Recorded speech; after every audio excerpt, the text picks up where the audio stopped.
There's a particular kind of pride in being the one who steps up.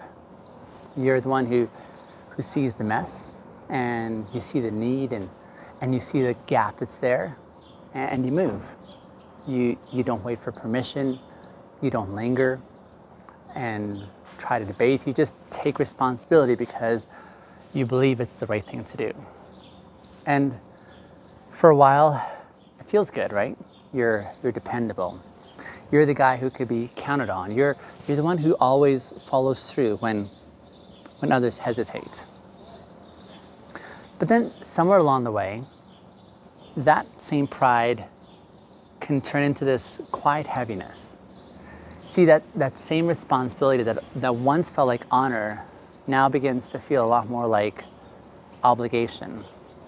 And if no one sees the cost that you're paying, that obligation can start to rot into something else, resentment. For young men especially, this shift can be subtle. We're often taught that our value comes from how much we can carry. We're taught how much we can endure is a measure of worth. How willing we are to man up, if you will, and keep moving no matter what the cost. That's the way to go. And so we absorb the idea that strength is proven with our silence, and that the right thing is the thing that costs us the most. And the bigger the cost, the more admirable we are. But here's the problem, I think. When you're carrying a load without rest, or without recognition, or even without reciprocity, there's something inside that begins to bend. And at first, you think you're just tired. Maybe you're stressed, right? You tell yourself that you just need a good night's sleep, or a weekend to get a reset. But then the tiredness doesn't really go away, and the weight of it all just lingers, and every new request just feels heavier than it really should. And then you start noticing how much you're doing compared to other people around you, especially, and you notice how others often assume that you're going to say yes, and how rarely anyone is asking if you're okay. How few people think to even shoulder the burden with you or alongside you. And then the resentment starts to whisper, why am I the only one that cares about this or is carrying this burden? Why, do they even notice what I'm giving? And would anyone do this for me? And this is where the shift happens, where responsibility stops being an act of integrity and now it starts becoming this slow form of self-erasing. Here's the thing. Responsibility isn't bad. In fact, I think it's one of the most important of virtues that we can develop. The ability to see a need and then to meet it is part of really what builds trust and stability and respect, especially in relationships and in our work and life in general. But responsibility without boundaries is a trap. It in essence convinces you that saying yes is always the noble choice, even when it's breaking you. It teaches you to ignore your limits in the name of doing what's right? And it makes you believe that pulling back or asking for help is a weakness. And before you know it, you're not really acting from conviction anymore. You're acting more from compulsion. And you're no longer carrying the load because it aligns with your values. You're carrying it because you're really afraid of what will happen if you set that down. And this is where resentment takes deeper root, because deep down, you know that you're giving more than is fair. You know that you're sacrificing parts of yourself that really matter. You know that you're doing the right thing in a way that's costing you your sense of identity and self. And that's the thing about resentment. It's not random. It's really a signal. It's your mind and your body saying something here is out of balance. It isn't right. But here's the catch, though. Most of us, we're never taught how to listen to to that signal. We think that resentment means that we're becoming selfish or bitter or ungrateful. And we think it's something to be suppressed, not examined. And in reality, resentment often means that a boundary has been crossed, sometimes by others, sometimes by ourselves. It means that the balance between giving and receiving has, in essence, broken down. And it means that the way that we've been carrying responsibility isn't sustainable anymore. And if we ignore this, it festers, it grows, it begins to twist the very values that we're really trying to honor. And that's when you hear yourself saying things like, "Oh, I'm tired of being the only one who cares," right? Or, "Why do I always have to be the responsible one?" Or, what's the point of doing the right thing if no one else does?" See, these aren't just complaints. These are, think of them like warning lights. Because if responsibility is costing you your integrity toward yourself especially, if it's draining if it's draining you to the point where you're bitter and you're exhausted, then it's no longer really responsibility in a healthy sense. It's turning more into martyrdom. And martyrdom disguised as a virtue, it will break you from the inside out. So I want to talk a little bit more about how we can recognize the early signs that responsibility is maybe crossing over into resentment, and maybe why catching the early stages is one of the most important skills that we can develop if we want to live with both integrity and longevity, really. See, the trouble with resentment is that it rarely announces itself at full volume. It doesn't usually show up with shouting or slammed doors. More often than not, I think it just quietly creeps in, and you start feeling it in these small ways. It might be that tightness in your chest, perhaps, when you're getting another request, right? It might be a forced smile when someone thanks you, but you know they don't really understand what the cost of it was. It might be the quiet dread when you're seeing certain people's name pop up on your phone. You're like, oh. And at first it's subtle, right? And because it's subtle, it's easy to ignore. Because you tell yourself, this is just what it means to be responsible. And you think that the discomfort is really the price of maturity. But if you're not paying full attention there to those early signals, they begin to grow. And here's the paradox. The more you're ignoring resentments, the more it leaks out sideways. Now, you might start making sarcastic comments, perhaps. You might pull back emotionally from the people that you're serving. And you might even catch yourself maybe just secretly hoping that something will happen that forces them to see how much you've been doing, right? And none of this is because you're a bad person per se. More so, I think it's because your needs have been neglected, often by you, and more often than not, for far too long. And one of the most damaging beliefs that young men are taught is that our worth is measured by how much we can absorb without complaining, right? That we prove ourselves by holding it all together. And that if we ask for help, that's often translated as weakness. That our value is tied to endurance and not necessarily to honesty. And so we push through. We swallow the frustration. We tell ourselves, it's fine, I can handle it, I got this, right? Until one day we can't. And this is where the burnout begins. And it's not the moment of collapse per se, but it's in the years of ignoring those signs that something was breaking. They're the signs that are really hard to spot once you know them.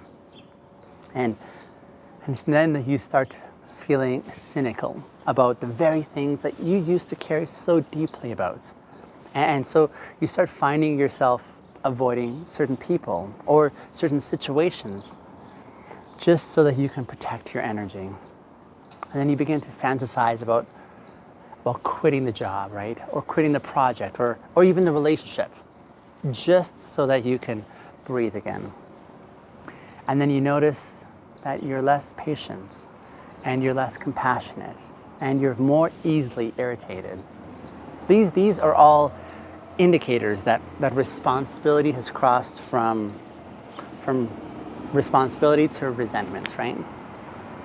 And here's the thing though, it doesn't mean that you have to stop being responsible. It just means that you have to redefine what responsibility actually is. So true responsibility includes you.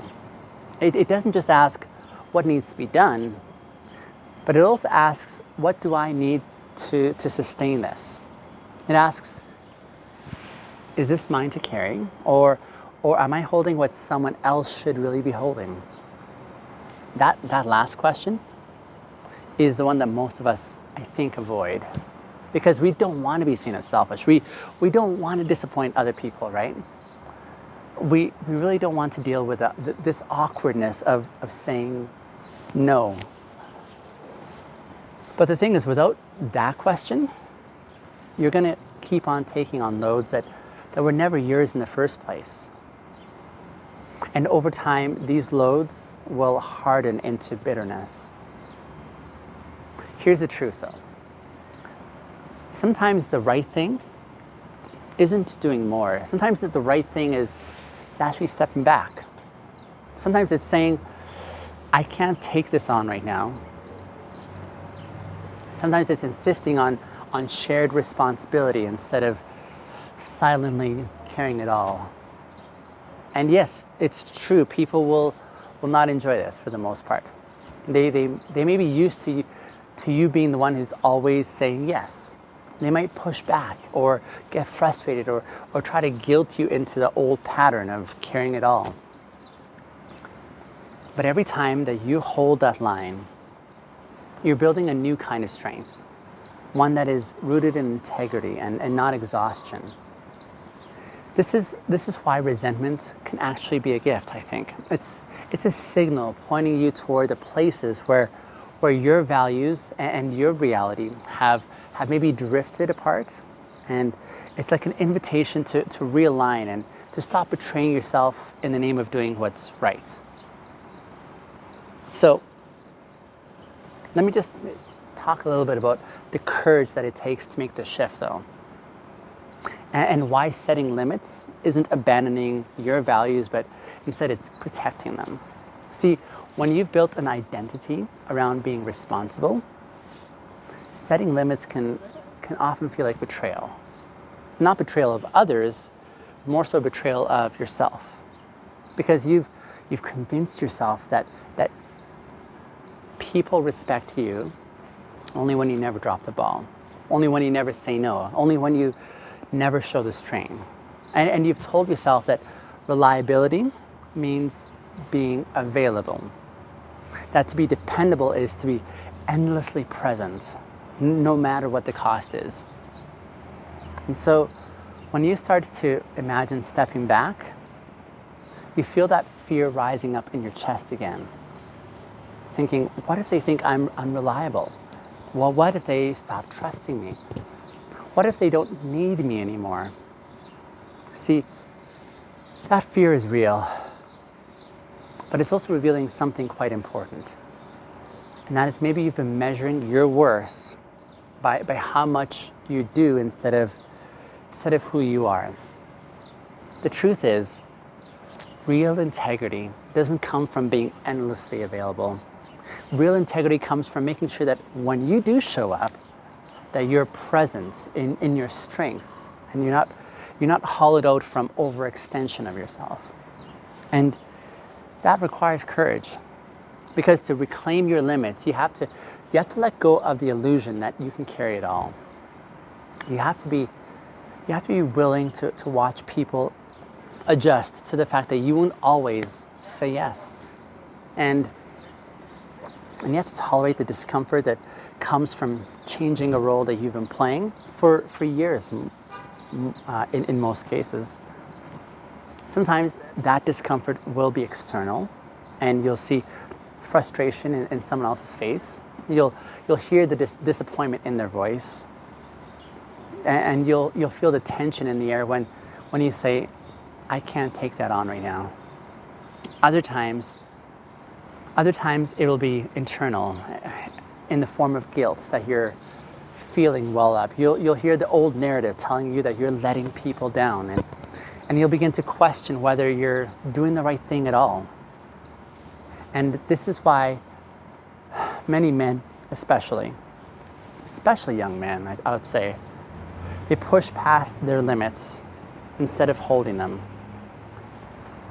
Because it's easier to endure exhaustion than it is to endure disappointments. But here's the irony in that. If you keep pushing past your limits, you'll eventually cause more harm than if you just set them early. See, burnout doesn't just take you out. It has ripples that go outward. It leaves the people that were depending on you scrambling when you finally do collapse, right? And it creates this instability in the very systems that you were trying to protect. So saying no, I don't think it's selfish. It's saying no is sustainable. And here's another truth I want you to consider. Resentment is contagious. When you keep showing up bitter, people feel it. Even if you're polite, even if you hide it well, resentment changes your tone and your presence and your energy as well. And it subtly erodes the trust there, right? Because people can sense when your yes isn't wholehearted. And over time, they may actually start to feel guilty for asking, or they may just simply stop asking, which can leave you feeling unneeded and disconnected. Either way, the quality of the relationship is what suffers there, which is why the shift from responsibility to sustainability really matters. Well, when you start honoring your own capacity, you can actually give without resentment. You can show up with the same commitments, only now it's grounded in choice and not in compulsion. So this shift here will change your posture, and you'll stop seeing yourself as the only one who can fix things. And you'll start trusting that others are also capable of carrying their share in the mix. And then you also become someone who encourages mutual responsibility, not just this silent sacrifice where you're always bearing the burden. And here's the surprising part of all this. People will respect you far more for this. The ones who truly value you will adjust. They'll learn to meet you as a partner, not just as a worker. And they'll see that your limits are not a rejection of them. They're more like an investment in the longevity of that connection or that relationship. And of course, not everyone will respond that way. Many will bristle, some will push back, others will try to make you feel guilty enough just so that you can return to the old patterns that they really appreciated you staying in. And that's where integrity really comes back into the conversation. You see, you have to decide whether you'd rather keep everyone comfortable or if you'd rather live in alignment with your own truth. See, I want to talk a little bit more about how to stand firm in that decision, and how when you do so, it can really deepen those relationships, even if it changes them forever. See, the shift from over responsibility to healthy responsibility isn't just about saying no. It's a lot more about building a new foundation for how you want to live, how you want to work, how you want to relate. And it starts with one simple but difficult truth. And that is, you can't do the right thing for everyone if you're breaking yourself to do it. When your capacity is drained, your patience runs thin. When your emotional reserves are empty, your empathy is going to fade. And when your mind is clouded by exhaustion, your judgment usually suffers. And that's not integrity, that's depletion. And depletion can make the noblest of intentions turn sour. So if you want your responsibility to actually mean something, it's got to be sustainable. And that means that you're choosing where to give your energy with the same care that you would choose where you're going to invest your money, for example. See, not everything is worth the cost, even if it looks like the right thing on the surface, right? So I want you to ask yourself in those moments, ask yourself, is this truly mine to carry? Or am I stepping in because I'm afraid that no one else will? Am I doing this from conviction or from fear of really letting someone else down? And if I keep saying yes here, what's it going to cost me in the long run? When you start filtering your commitments through these kind of questions, I think it's here that you'll notice something. You'll notice that you begin to reclaim your presence and you show up where you're needed the most with energy to give, and you're able to engage fully instead of half-heartedly. And it's here that you stop spreading yourself so thin that no one gets the best of you, including yourself. And yes, this will change how people see you. Some will finally see you as human, not as an endless resource for help. And some will appreciate the clarity and the honesty that you're bringing to the table. Others will walk away because the relationship was never about you in the first place. It was more about what you could give and do for them, right? That could be a hard reality to face. But here's the deeper truth. If someone only values you for your output, their approval was never a real connection for you. And losing that kind of a relationship is actually a step toward a healthier, more mutual relationship. And for young men especially, this can feel like new territory. See, many of us were raised with the idea that strength means we got to carry more, we got to push harder, we got to take on what others aren't going to take on. And we were told that that's what makes you dependable. But if no one has ever taught you that dependable also means that you're durable, you're going to burn yourself out, especially before you reach those places where your integrity is most needed. See, healthy responsibility means that you can keep showing up for the long haul. It means that your yes comes from strength and not obligation. And it means that you can still be a man of your word. But your word is now aligned with your capacity, your actual capacity of what you have on offer. And this is where resentment loses its grip, I believe. When you choose what's truly yours to carry, you're not going to feel trapped. When you communicate your limits, you're in essence giving others a chance to also rise as well. And when you protect your energy, you protect your ability to keep living out of your values over the course of a lifetime. Because the truth is, the right thing isn't supposed to break you. It's really supposed to shape you, to deepen your integrity, to help your intimacy flourish, to strengthen your presence in the world that you're taking up space in. And if you've been breaking under the weight of doing the right thing, maybe it's time to ask, is this still right for me? Not because you stopped caring, but because you've actually seen that you matter. It's not because you're selfish, but because the best of you deserves to show up whole and not necessarily as a shell. And when you live from that place, your responsibility becomes far more than a burden to carry. It actually becomes a gift that you can give freely, again and again, without actually losing yourself in the process. See, that's the kind of responsibility that lasts. That's the kind of responsibility that builds trust. It's the kind of responsibility, if you will, that that keeps your intimacy and your integrity intact.